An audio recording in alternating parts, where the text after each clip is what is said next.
اگر ماں نہ ہوتی زمین پر نہ آتا، جو آنچل نہ ہوتا کہاں سر چھپاتا، میرا لال کہہ کر بلاتی ہے مجھ کو، کہ خود بھوکی رہ کر کھلاتی ہے مجھ کو۔ سنیں گے دوستو عمران پرتاپ علی کی ماں پر رلا دینے والی نظم۔ اس سے پہلے ماں پر ایک اچھی بات سنتے ہیں۔ ماں وہ ہستی ہے جس کی دعاؤں سے رب کی رحمت برستی ہے۔ چلے پھر سنتے ہیں عمران پرتاپ علی کی نظم۔ تو آپ سے گزارش ہے ویڈیو کو لائک کیجیے اور چینل کو ضرور سبسکرائب کیجیے۔ خدا مجھ سے ماں کی محبت نہ چھینے، اگر چھیننا ہے جہاں چھین لے وہ، زمین چھین لے آسمان چھین لے وہ،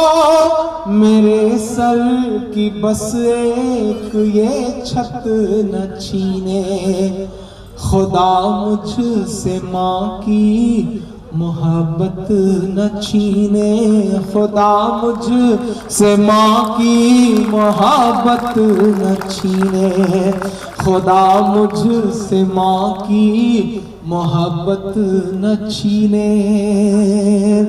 کلیم کیسر صاحب نے کبھی ایک شعر کہا کہ اپنے بچوں سے لگا رکھتے ہیں سب کیا کیا امید، خوش نصیبی ہے جو اپنے پیڑ کا پھل کھا سکے، پوری کرتے رہتے ہیں بیوی کی سب فرمائشیں، اور بوڑھی ماں کا ایک چشمہ نہیں بنوا سکے، اور بوڑھی ماں کا ایک چشمہ نہیں بنوا سکے۔ وہی ماں کہتی ہے کہ اگر ٹوٹا ہوا چشمہ میرا بنوا دیا ہوتا تو میں اچھا شگن اچھا مہورت دیکھ سکتی تھی، مجھے خواہش کہاں دنیا کو دیکھوں اے میرے بیٹے، مگر چشمہ لگا کر تیری صورت دیکھ سکتی تھی، مگر چشمہ لگا کر تیری صورت دیکھ سکتی تھی۔ پہلا بند پڑھتا ہوں اس نظم کا صاحب، کہ اگر ماں نہ ہوتی زمین پر نہ آتا، جو آنچل نہ ہوتا کہاں سر چھپاتا، میرا لال کہہ کر بلاتی ہے مجھ کو، کہ خود بھوکی رہ کر کھلاتی ہے مجھ کو،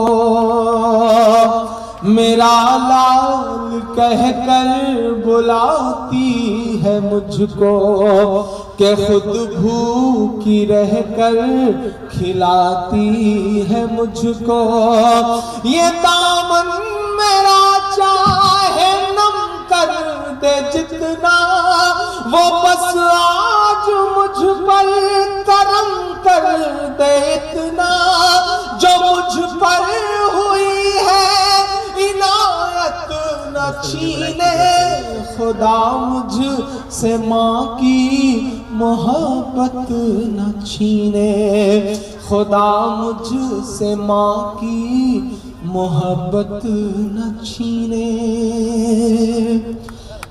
کہ مجھے پالا پوسا بڑا کر دیا ہے، کہ پیروں پہ اپنے کھڑا کر دیا ہے، کبھی جب اندھیروں نے مجھ کو ستایا تو ماں کی دعا نے ہی رستہ دکھایا، کبھی جب اندھیروں نے مجھ کو ستایا تو ماں کی دعا نے ہی رستہ دکھایا، ان ہونٹوں کی میرے ہنسی چھین لے وہ، کہ غم دے دے ہر ایک خوشی چھین لے وہ، یہی ایک بس مجھ سے دولت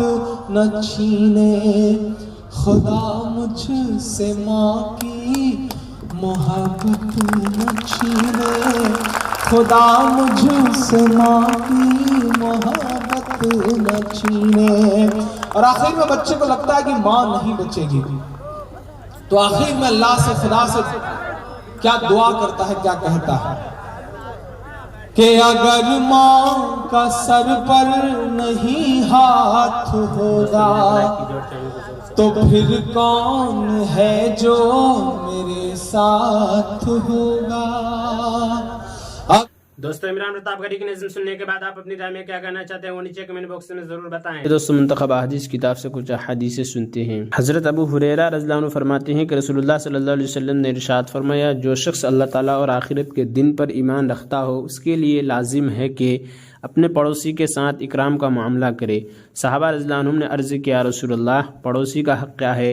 آپ صلی اللہ علیہ وسلم نے ارشاد فرمایا اگر وہ تم سے کچھ مانگے تو اسے دو، اگر وہ تم سے مدد چاہے تو تم اس کی مدد کرو، اگر وہ اپنی ضرورت کے لیے قرض مانگے تو اسے قرض دو، اگر وہ تمہاری دعوت کرے تو اسے قبول کرو، اگر وہ بیمار ہو جائے تو اس کی بیمار پرسی کرو، اگر اس کا انتقال ہو جائے تو اس کے جنازے کے ساتھ جاؤ، اگر اسے کوئی مصیبت پہنچے تو اسے تسلی دو، اپنی ہانڈی میں گوشت پکنے کی مہک سے اسے تکلیف نہ پہنچاؤ، کیونکہ ہو سکتا ہے کہ تنگ دستی کی وجہ سے وہ گوشت نہ پکا سکتا ہو مگر یہ کہ اس میں سے کچھ اس کے گھر بھی بھیج دو، اور اپنی عمارت اس کی عمارت سے اس طرح بلند نہ کرو کہ اس کے گھر کی ہوا رک جائے مگر یہ کہ اس کی اجازت سے ہو. حضرت ابو ہریرہ رضی اللہ عنہ روایت کرتے ہیں کہ ایک شخص نے عرض کیا رسول اللہ فلانی عورت کے بارے میں یہ مشہور ہے کہ وہ کثرت سے نماز روزہ اور صدقہ خیرات کرنے والی ہے لیکن اپنے پڑوسیوں کو اپنی زبان سے تکلیف دیتی ہے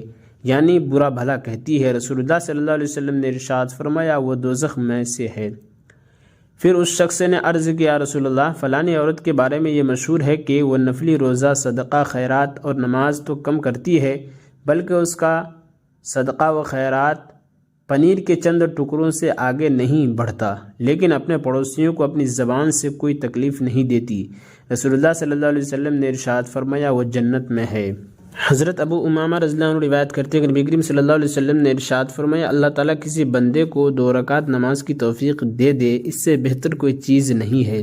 بندہ جب تک نماز میں مشغول رہتا ہے بھلائیاں اس کے سر پر بکھیر دی جاتی ہیں اور بندے اللہ تعالیٰ کا قرب اس چیز سے بڑھ کر کسی اور چیز کے ذریعے حاصل نہیں کر سکتے جو خود اللہ تعالیٰ کی ذات سے نکلتی ہے یعنی قرآن شریف. فائدہ حدیث شریف کا مطلب یہ ہے کہ اللہ تعالیٰ کا سب سے زیادہ قرب قرآن کریم کی تلاوت سے حاصل ہوتا ہے. حضرت ابو ہریرہ رضی اللہ عنہ روایت کرتے ہیں کہ رسول اللہ صلی اللہ علیہ وسلم ایک قبر کے پاس سے گزرے. آپ صلی اللہ علیہ وسلم نے دریافت فرمایا یہ قبر کس شخص کی ہے؟ صحابہ رضی اللہ عنہم نے عرض کیا فلاں شخص کی ہے. آپ صلی اللہ علیہ وسلم نے ارشاد فرمایا اس قبر والے شخص کے نزدیک 2 رکعتوں کا پڑھنا تمہاری دنیا کی باقی تمام چیزوں سے زیادہ پسندیدہ ہے. رسول اللہ صلی اللہ علیہ وسلم کے ارشاد کا مقصد یہ ہے کہ 2 رکعت کی قیمت تمام دنیا کے ساز و سامان سے زیادہ ہے. اس کا صحیح علم قبر میں پہنچ کر ہوگا. حضرت ابو ذر رضی اللہ عنہ فرماتے ہیں کہ ایک مرتبہ نبی کریم صلی اللہ علیہ وسلم سردی کے موسم میں باہر تشریف لائے. پتے درختوں سے گر رہے تھے. آپ صلی اللہ علیہ وسلم نے ایک درخت کی 2 ٹہنیاں ہاتھ میں لی. ان کے پتے اور بھی گرنے لگے. نبی کریم صلی اللہ علیہ وسلم نے ارشاد فرمایا ابو ذر میں نے عرض کیا لبیک یا رسول اللہ. آپ صلی اللہ علیہ وسلم نے ارشاد فرمایا مسلمان بندہ جب اللہ تعالیٰ کو راضی کرنے کے لیے نماز پڑھتا ہے تو اس سے اس کے گناہ ایسے ہی گرتے ہیں جیسے یہ پتے اس درخت سے گر رہے ہیں. حضرت عمر بن خطاب رضی اللہ عنہ فرماتے ہیں کہ رسول اللہ صلی اللہ علیہ وسلم نے ارشاد فرمایا رسول اللہ صلی اللہ علیہ وسلم کو ارشاد فرماتے ہوئے سنا زوال کے بعد ظہر سے پہلے کی 4 رکعتیں تہجد کی 4 رکعتوں کے برابر ہے. رسول اللہ صلی اللہ علیہ وسلم نے ارشاد فرمایا اس وقت ہر چیز اللہ تعالیٰ کی تسبیح کرتی ہے. پھر آیت کریمہ تلاوت فرمائی جس کا ترجمہ یہ ہے کہ سایہ دار چیزیں اور اس کے سائے زوال کے وقت کبھی ایک طرف کو اور کبھی دوسری طرف کو عاجزی کے ساتھ اللہ تعالیٰ کو سجدہ کرتے ہوئے جھکے جاتے ہیں. حضرت عبداللہ بن صائب رضی اللہ عنہ روایت کرتے ہیں کہ رسول اللہ صلی اللہ علیہ وسلم ظہر سے پہلے زوال کے بعد 4 رکعت پڑھتے تھے اور آپ نے ارشاد فرمایا یہ وہ گھڑی ہے جس میں آسمان کے دروازے کھول دیے جاتے ہیں. اس لیے میں چاہتا ہوں کہ اس گھڑی میں میرا کوئی نیک عمل آسمان کی طرف جائے. فائدہ ظہر سے پہلے کی 4 رکعت سے مراد 4 رکعت سنت موقدہ ہیں اور علماء کے نزدیک زوال کے بعد یہ 4 رکعت ظہر کی سنت موقدہ کے علاوہ ہیں. اور عمران پرتاپ گڑھی سے جڑی خبروں اور نظموں کے لیے ہمارے اس چینل کو ضرور سبسکرائب کریں. ملتے ہیں کسی اور ویڈیو میں سے نئی نظم اور نئی خبروں کے ساتھ. تو جب تک کے لیے دیجیے مجھے اجازت اور رکھیے اپنا خیال. آپ دیکھ رہے تھے سنہرے لفظ اور میں آپ کے ساتھ محمد ثاقب. السلام علیکم.